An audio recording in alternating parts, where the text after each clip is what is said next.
and a Golden Angel Award ceremony.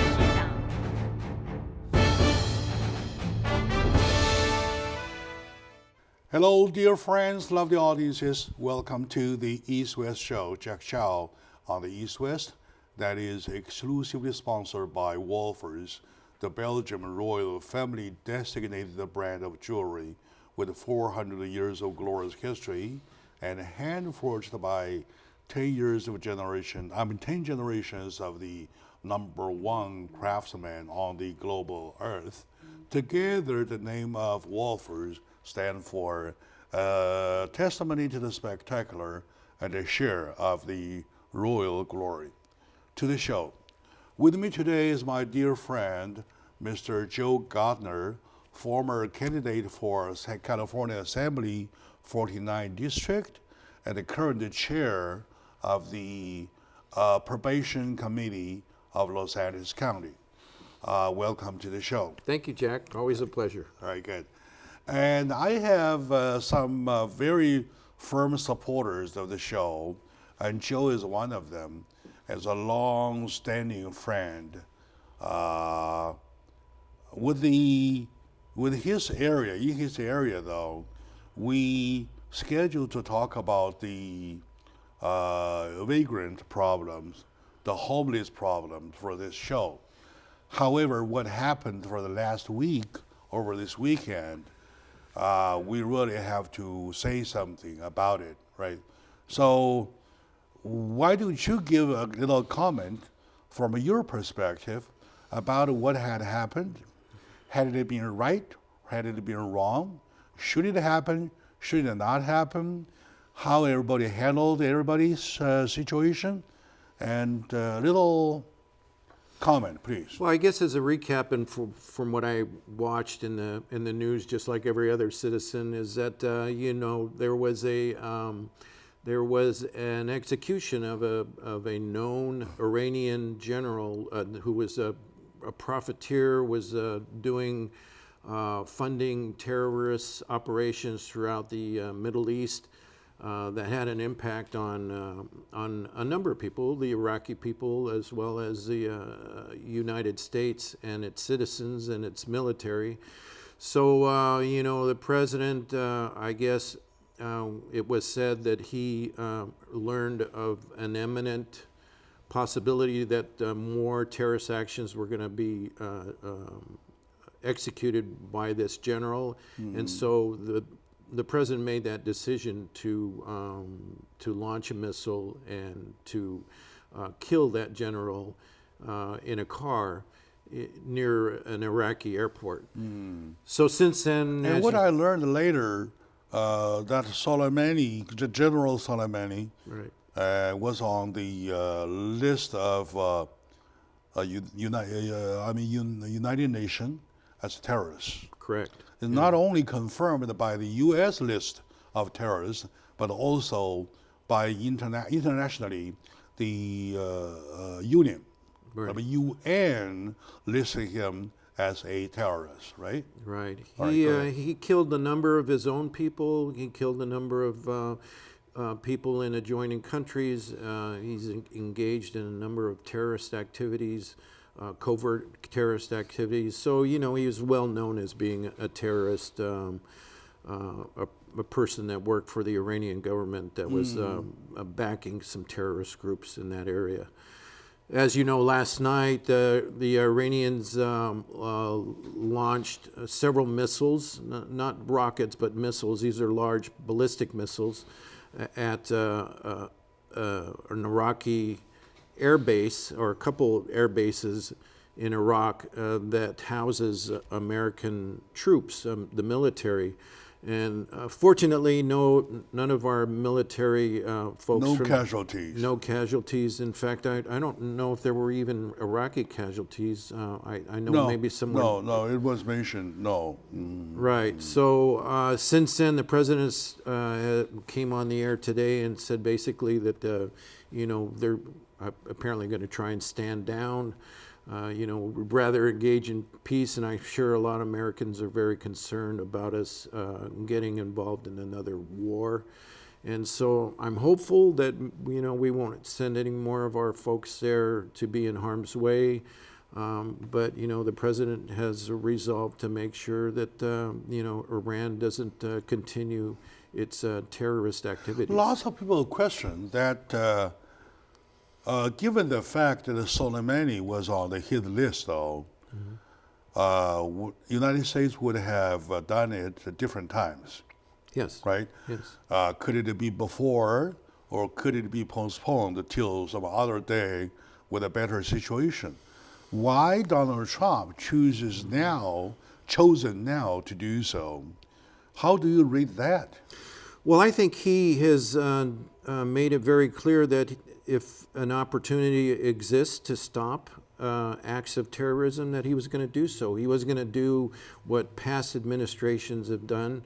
I think he made it very clear that he wasn't not going to miss opportunities to make sure that those are people that perpetrate terrorism throughout that region and against the United States. It was not going to be tolerated. So he saw the opportunity and he took it.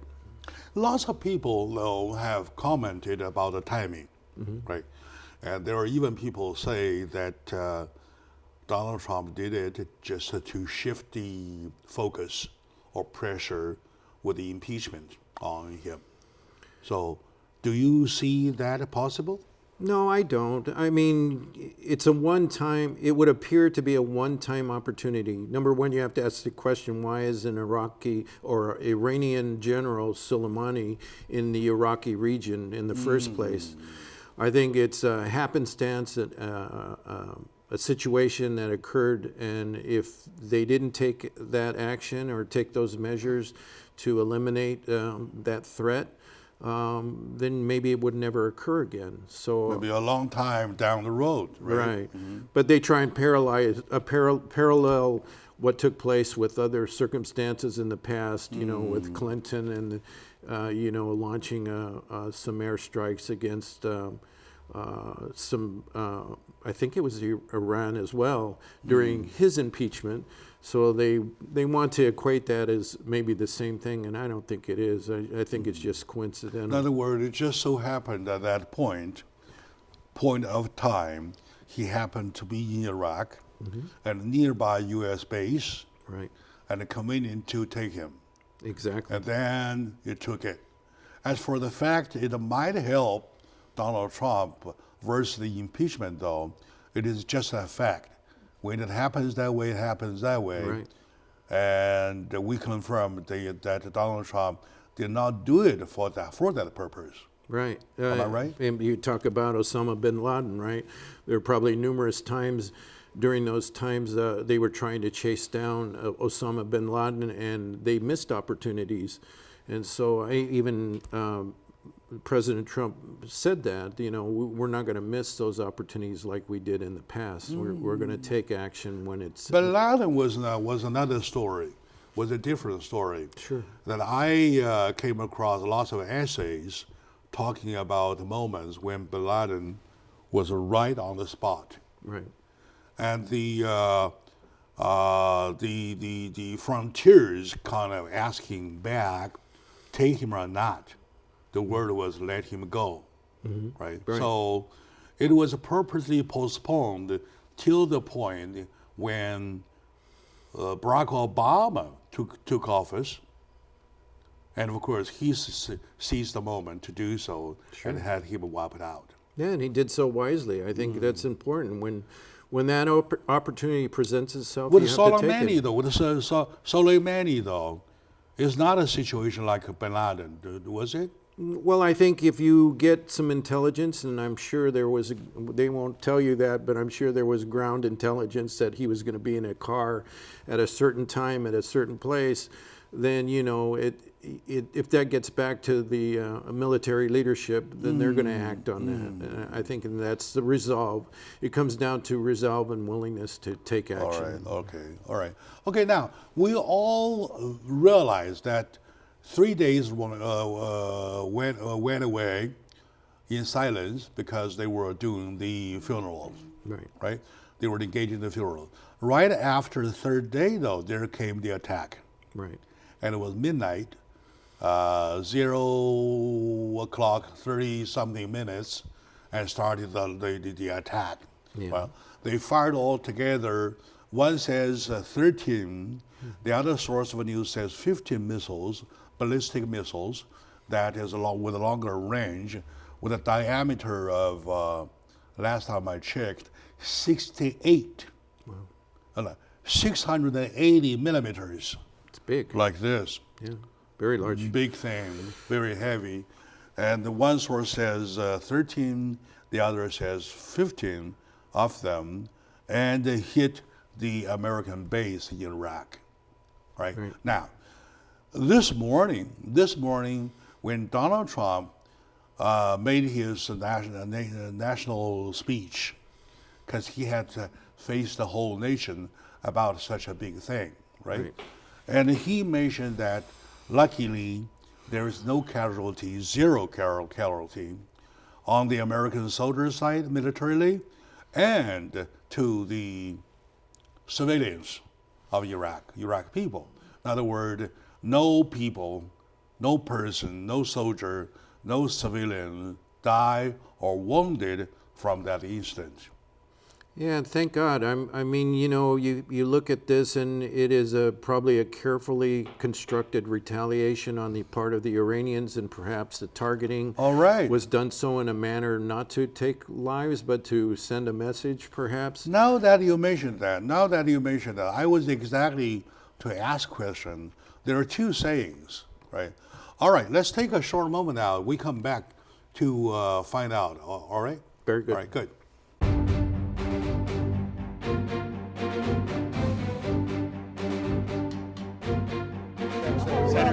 Everything is expected and straight. It's like the same runway. Paul James, and a Golden Angel Award ceremony.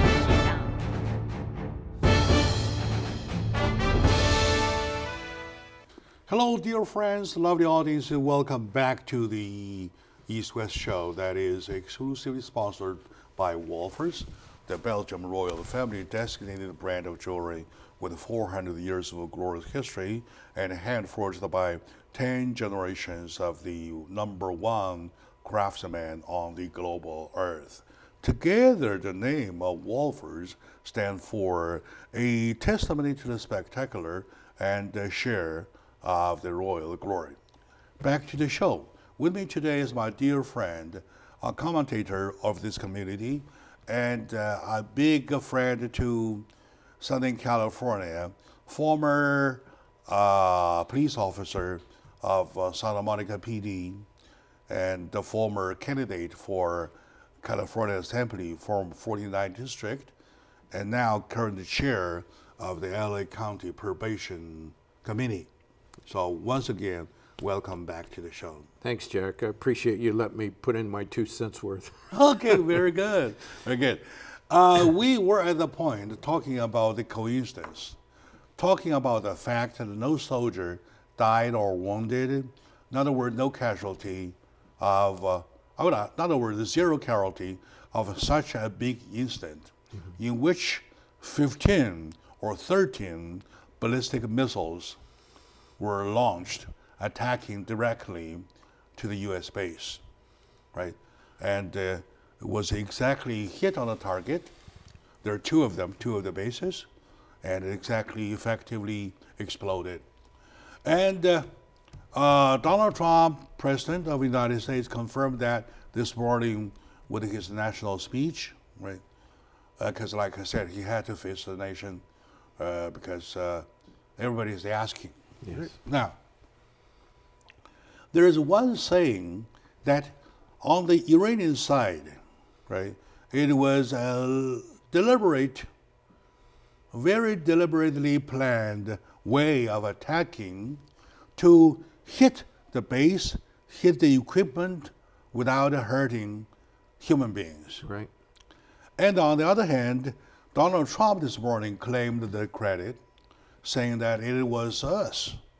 We have the #1 military on the global earth, had, well, arranged everything ahead of schedule in a very short moment, did it in the most precise way that we protected lives. Right. And that's why, as a result, there's only a little damage of some equipment, which money can buy, right? So as for lives, there's none. So of the two ways, of the two credit, where do you think it goes? Well, I think neither country, our country or Iran, want to go to war. I think I would hope they would believe that it would be a terrible thing for us to get engaged in a conflict in that area, in that region. I think countries, and it doesn't matter who it is, they all posture and do the things that they need to do to show that they have resolve, just as our country did, and so did Iran. So I'm inclined to think that Iran's launching of these missiles were very calculated. They were targeted very carefully as to, you said, maybe not to harm American or Iraqi lives, but to send a message, right? So I think when when countries do that, it's a lot of posturing to either stop a conflict or prevent a conflict, but to also show that they have the resolve to go further if necessary. So I hope that maybe things will die down and peace would prevail. But I think we're both saying to each other, we're willing to take that one step further if we're provoked, and I hope that wouldn't happen. Another question lots of people are asking is this something of a beginning, or is this something of something? That's it. Right, yeah. So, who's to say? Yeah. Hopefully it is something done at something. That's it. Right. Right? Okay, now, you mentioned one very important point I would like to stretch a little bit. Sure. You said that neither United States nor Iran want a war or needed a war in between. Right. Right? So can we confirm that we don't want a war, neither does Iran? I think the defense secretary or someone was on the air yesterday on behalf of the administration who basically said, we don't want to start a war, but we will not step away from further we're not afraid of war, but we don't want to start a war. Right, and I forget who that individual was, but he was speaking on behalf of the Pompeo, president. Yeah. So, I think it's that's a very important thing to note, and I'm sure the Iranian people or the Iranian government looked at that and said, well, maybe it's a way to step back a little bit.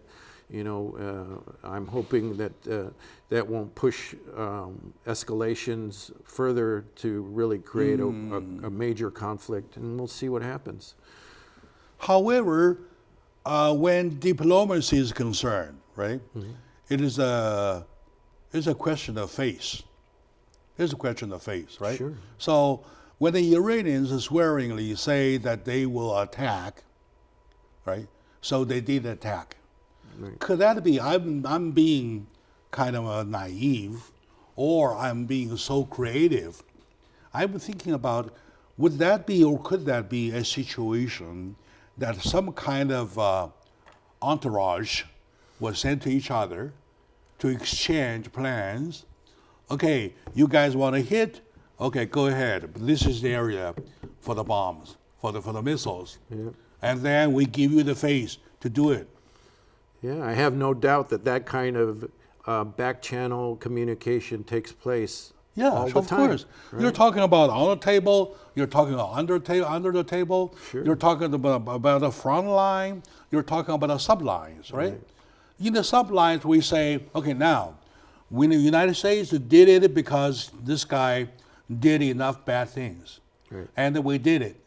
So we did it, so you want to retaliate? Go ahead. However, do you want a war or not? I know I don't want. Right. So if you don't, this is the area. So go hit it. We'll let you hit. Sure. I would not be surprised if those kinds of discussions take place. I mean, you know, you It's hear not about naive, right? Something no, could it's happen not. that way. It's right? not. And you know, diplomatic corps are probably talking very intensely between each other all throughout the whole night. If that is the case, though, we probably can claim it as a victory of diplomacy. Exactly. You know, I'm Right? sure it takes place all the time. You know, it just Understandingly, we're not privileged to that, though. yeah, we're not, but we can calculate, Right. right? With the money on hand, with the debt on our shoulders, right? We are not capable of handling another war, No, we're not. which is obvious, right? Right. Exactly. And then on the Iranian side, by the size of military, by the equipment, by weapons, by whatsoever, they are out of comparison. Right. They will never be compatible to our military, which means that they cannot win the war.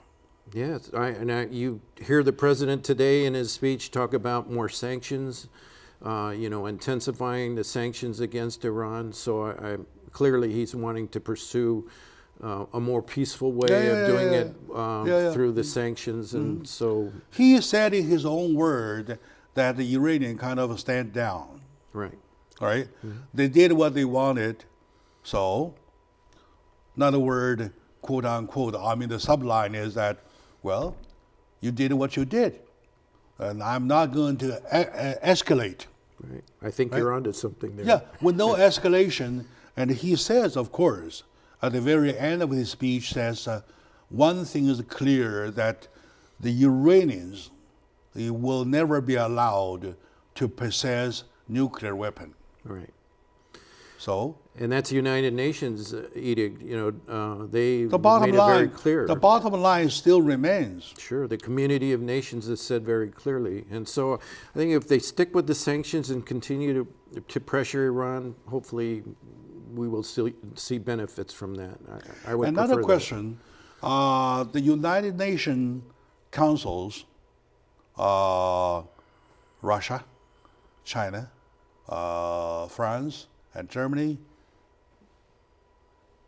have they done anything, or any credit goes to them? that. You know, I don't think so. You know, You don't often, think so? No, I think they've obviously supported the concept of holding Iran to task, but as far as, and the president asked that our coalition partners get more involved, you know, Germany, Great Britain, you know, much of the European coalition to get involved in helping us with this issue. And so he made that call, and I don't think there's been a response yet, but I would be eager to hear what the European partners might have to say about their participation. But in this. Putin was in Syria. Right, he was. Yeah, he was there, and secretly. Yes, yeah, I heard about that. He wanted probably After the fact. to take a chance. Yeah, so we'll see what happens. It's a big issue, and I just hope it doesn't escalate. All right, my friend, if we keep our fingers crossed, we really want to wish that everything, the worst is over, right? Yeah. So somebody got to be killed. Some retaliation needs to be done. So, and we hope that everybody stand down at this very moment to still keep our fingers crossed for a peaceful world and even for a peaceful Middle East. So today with me is my dear friend, Joe Gardner. Let's take a moment out.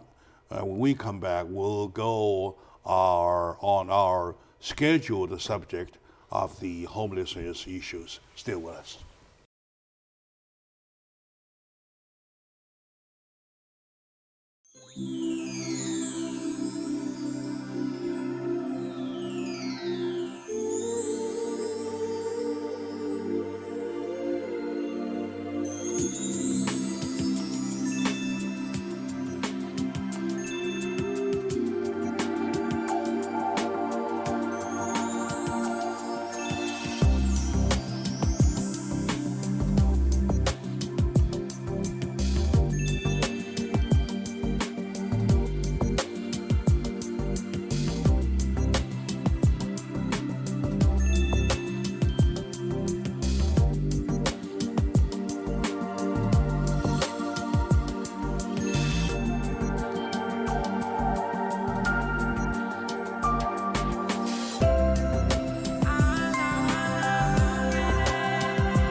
runways, everything is We expected have to be continued straight. to work It's on like it it now. seems runways. My name is Paul James. I host English News every morning.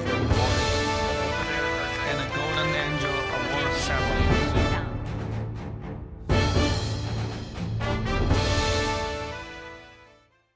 Hello, dear friends, lovely audience. Welcome back to the show, my dear brothers and sisters.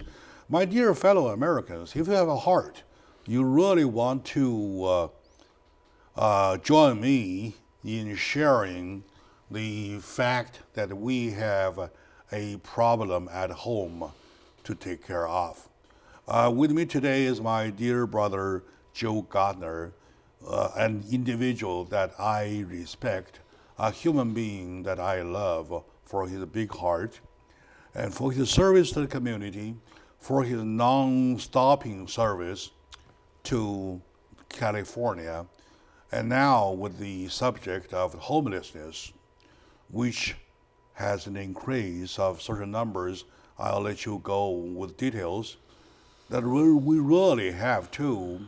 When Iran and the United States are not going into war zone, we really have to take some moment to consider how we want to take care of that problems to you. And what's the latest update of the problem? I think we have a war at home on our shores, right? All right, good. Yeah, we have a war, a crisis of poverty, a crisis of addiction. In fact, I was listening on the way over here today to meet with you, and a radio commentator basically said, this isn't really a homeless crisis, it's a public safety crisis. And he was absolutely right. He says, until we change the narrative from being a homeless crisis to a public safety crisis, then we're not going to get anywhere. And I think he's correct. Because as you know, the deep centered problems to the issue of homelessness centers around drug addiction, mental illness, the combination of both, and the violence. Right, violence. Women fleeing domestic violence end up on the street with their kids. So I think, we need to take a different approach, a different directive to make a real dent in this problem. Last time I checked, the number was over 60,000. Right. Now still increasing? Yeah, 16% increase in the city of LA. I think a 12%. 16% increase. Right. So that's a lot. Even with all the money that's going into the Measure HH, the tax, right, that's gone into correcting the problem, over $1.2 billion, we still haven't made a dent, and in fact, actually making it worse. I don't know if you heard the news, they opened up a housing project in South Central LA. The mayor is very proud of this, Mayor Garcetti. Yeah. Mayor Garcetti has done a lot. 60 units, a $34 million project, and I calculated that's over $500,000 per unit. And so their plan is to put 60 folks in there, which does not really make quite a dent in the problem of 60,000 people on our streets. So we need to do much more, and I think there are some people on the right track, but unfortunately they're not being listened to. One comes to mind, Andy Bales, Reverend Andy Bales from Union Rescue Mission, who said, we need to change our focus from housing first to shelter first, right? Putting up sprung structures like military tents, large, 120 plus capacity tents, so that we can get people into those shelters and then start having the resources built around those shelters, psychiatric care, food services, clothing, all the things that are necessary to triage somebody and then move them into the shelter program so that they can stay there long-term. Especially in the winter season. Right. When it's very cold out there, and right before, last week with the rains, constant rains, and I would say it must be hell living outside on the street. Yes. Right? And with the increase of, if you talk about 16% of increase based on number of 62,000, you're talking about the output would be close to 70,000. Yeah. With that many, though, Even though we want to thank Mayor Garcetti for his 60 unit, though, 60 unit will never match the 60,000 of folks out there. So I agree with you with the concept of the shelter first, housing second, and a little later on we go better and better. Sure. So now that put them under some roof. Right. So has any organization working on that with an effort to put them under some roof? I think Union Rescue Mission is probably one of the best models for that, and their collaboration with other nonprofits are really doing some major work. In fact, they're opening up their 120-bed shelter for women and children that is right on their facility, and it's going to be a great model for helping those women and their children to transition from that shelter to that housing that Mayor Garcetti is, wanting to pursue. So I think there's some great opportunities. I understand Catherine Barger is also looking, the county supervisor is also looking to opportunities to repurpose some properties and maybe do the same concept, sprung structures, temporary shelters to move people into. I believe, Joe, I wonder if you agree with me, our bigger problem is our concept. Right. I mean, conceptually, we do not even recognize as our own problem. I listen to the major media, or I check with the major media all the time. The major media never mentioned it. Once they mentioned it, once they do mention, they do it in a very joking way. Right. They do it in a very hilarious way, right? Exactly like what? Like the global warming subject, right? 5 years ago, when they joke each other, talking about the fake signals, right? Right. And now they realize, oh my God, it is really happening, right? They kind of quiet down. Now it's exactly repeating what happened 5 years ago with the global warming issue. They don't recognize this problem exists. No, they don't, and that's the sad thing. And I brought you this thing about Peter Lynn, who is the Peter Lynn. Yeah, he's the head, or he's going to be the former head of LASA. He resigned. He ran away. Right, he's leaving. And then they write this glowing article about him, and it talks about the fact that we really need to pursue the shelter first and affordable housing. But it never mentions within the whole article. Why did he resign? Why did he resign? Well, he had some health problems. He was in a car accident in August, and I guess was having some difficulties after this car accident. Not the issue itself. No, it's not. But, one has to question why the problem hasn't improved under his leadership. So, my concern is are they going to put the same kind of person back in this position, and here we go the same direction. I think if you're going to replace Mr. Lin, you need to replace him with somebody who has some somebody's gonna take his position in turn, right, for temporary and as an acting chair, something like that, right? But the problem is that changing or shifting one person doesn't help. No, it doesn't. Right? We have to shift the whole concept to recognize that as a problem. We do have the problem. Right. Right. The problem of being that they are human beings. Absolutely. They might be wrong. Okay, let's back up 1,000 steps. They are all bad guys. Right? But are bad guys not human? Well, they are. They are human. They're very troubled people that need our help. Bad guys or troubled people whatsoever you may name them, but they are human beings. Sure. And it hurts you, hurts me to see them die too, right? Right. All right, my dear friends, let's take a short moment out. When we come back, we want to talk about some solutions. So stay with us.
of life, everything We is have being respected and continued to restrained. work It's on like it the now. same John Wayne So their show. name is called James. I host English news every morning.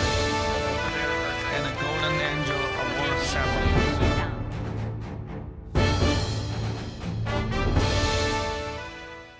Hello, dear friends, lovely audience, my dear brothers and sisters, my dear fellow citizens, my dear fellow Americans.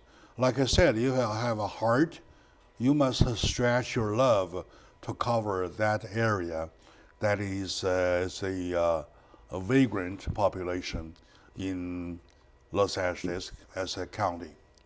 We hit the number over 62 last time I checked. And now with the 16% increase, well, I really don't know where to go. All right, now with my friend Joe Gardner, current chair of LA County Probation Committee, former candidate for California Senate, and the former police officer of Santa Monica PD, I'm really having a good time to borrow his beautiful thoughts, to borrow his wisdom in solving the problems.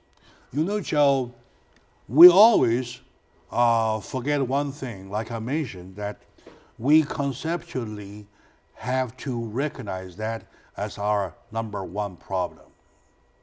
Right? Mm-hmm. When we say number one problem, I mean people are dying, life are losing, right? Right. When you see in ER, emergency room, see doctors run about, right? Make way, make way, make way. Why? Because somebody is dying. Right. It is that kind of situation. Unless we really all realize that, though, we never get a solution to the problem. Right. Do you agree with me? No, absolutely, Jack. And you know, I think, and what I've learned 27 years of being on the street, working the homeless issue, because Santa Monica had a long-standing issue with homeless. Yes. We were always ready to deal with the symptoms of the problem, but we never really focused on the root causes. The root cause of it. So when I had the opportunity to man a 4 to 6 person officer unit that dealt with homelessness directly, we collaborated with mental health professionals. We worked with social workers to really target the reasons why people are on the street. Yeah, why are they on the street? Right, and we would try to move those people into those resources they needed. If they were an alcoholic, we put them in a rehabilitation There are so center. many reasons, Absolutely. right? Right. With the housing price, with the rent increase, with everything sky high, right? Some unemployment, right? Some disability preventing people to be employed. Some sudden problems that happen in one's life, which made people never able to stand again on their feet. Right. Or mental problems, drug problems, right? There are Health so many problems. layers upon layer of issues. It's a huge, complex problem. Do you agree with me? With each of the problem, we have a specific organization or department about it, for it. Yes, you have the Department of Mental Health. You know, you have some rehabilitation nonprofits that will help people with I addictions. give you an example of Department of Housing, right? Okay, now, I call County of Los Angeles, all right, asking about several cities, do they have a rent control? There are only 5 cities that have rent control. All the other 83 do not have it. Right. In other words, the rent may go as high as the landlord wants. The rent may go as high as the tenants can pay. Yes. And this is one big factor that creates homelessness. Do you believe so? I think it's one factor. I don't know if it's a big factor. I think at its core, the biggest factors are mental health treatment, and the lack of resources and Yeah, drug addiction of course. treatment. Let's tackle them one by one. Right. Remember last time I told you that my friend Chris Nebe, director of Hollywood, right, he says to me the other day when we were talking about homeless issue, and he says, well, of course I'm caring about it. Of course I'm interested in knowing more, all right, because I could be one of them. Right. He says, I could be one of them, Any of us could. Yeah. right? So everybody could be one of them unless you have $1 million in the bank. If you live check to check like me, what if something happens to your check? Sure. All of a sudden, well, you're on the street. You're on the street. And that's exactly why I am so much putting up efforts in talking about this issue. So, Joe, I don't know where you are, but this could happen to everybody. No, I feel very much the same. Only by the grace of God do you and I sit here. Yeah. But there are many other people that have some really hard struggles and challenges. And, if we're a compassionate society, if we care for our fellow man, then we ought to prove it by doing the humanitarian things necessary to help people. Exactly. So, only quite often than not, things are happening in a negative cycle. For example, me. I hate to take you as an example. Just put me there. All right. I lost my job because of something that happened to me that made me unable to continue working. And yet, by applying to all the regulations, I am not qualified for the ER or GI, whatever programs that will help. So, without that help, I end up homeless. Am I right? Could happen. For me to go homeless, first I need somewhere to stay, right? Right. For that, I need something, a blanket or whatsoever. What if I stole the blanket? Right? By mistake, I know. However, I was dying in cold. I needed one. And for that, I was given punishment. And with the punishment, even if I want to go back to my job, though, I had a record of criminal. I had a record of stealing a blanket. So I'm done. I was so frustrated. Somebody offered me a cigarette that has cocaine in it. I didn't know. And I became, once again, one more time, for the even worse, I'm addicted. Yeah. It goes on and on and on and on, step by step. You see Jack Chow here, and next time you see me, you see a beggar on the street, almost dying. So that is what's happening to most of the folks out there. Right. I agree with you, Jack, that society stigmatizes people. If they go to jail, Yeah. they are, and maybe rightly so, maybe somebody doesn't want to hire somebody because they of have course. a criminal record, Yeah. right? But, I at some point we kind of need to have a little more understanding, especially people that are in prison, right? Eventually we know they're going to get out, right? We know that at some point, unless they've committed capital murder and they're going to be there for the rest of their life. Yeah, that's a different story. But you have so many inmates that are going to be released, right? They're going to end up in society somewhere down the line. But what I don't see oftentimes is the rehabilitation component that should take place in the prisons to really transition somebody from being in a jail cell to maybe having vocational training. I give you a example, right? We're talking about keeping the sex predators out of the community. Speaking of sex predators, there are heavy ones there are minor ones, right? Suppose if there is a minor one, well, he was very sorry that what he did. What he did, for example, he patted on somebody's butt and ended up as a sex predator. All right, he was very sorry for that. However, after serving the jail's time, he can never come back to the community. Without being able to come back to the community and he's still breathing, where do you want him to keep breathing? Right, exactly. On the street. Yeah. So he ended up doing even worse things, on and on. So we want to call the whole society to handle it with an open eye, and with all the organization participating, probably we can do a job. Absolutely. I think that's where it comes down to it.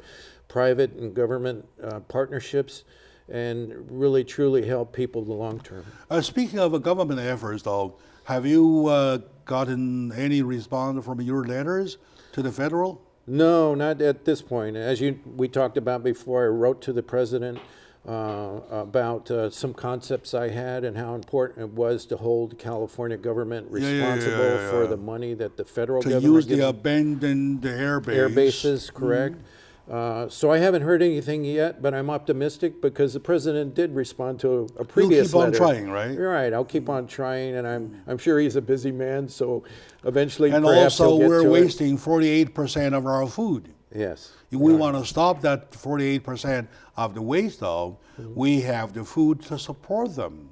Yeah. Now we have housing without having to spend money. Now that we have food without having to spend extra money, why can't we put the efforts together to have the problem resolved? Yeah. What we have to do is got to take place on a grand scale, and it's going to take a lot of people. All right.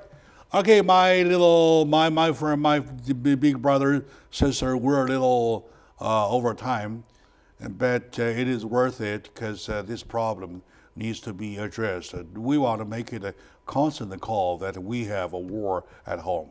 Yes. All right. Thank you very much. Thank you.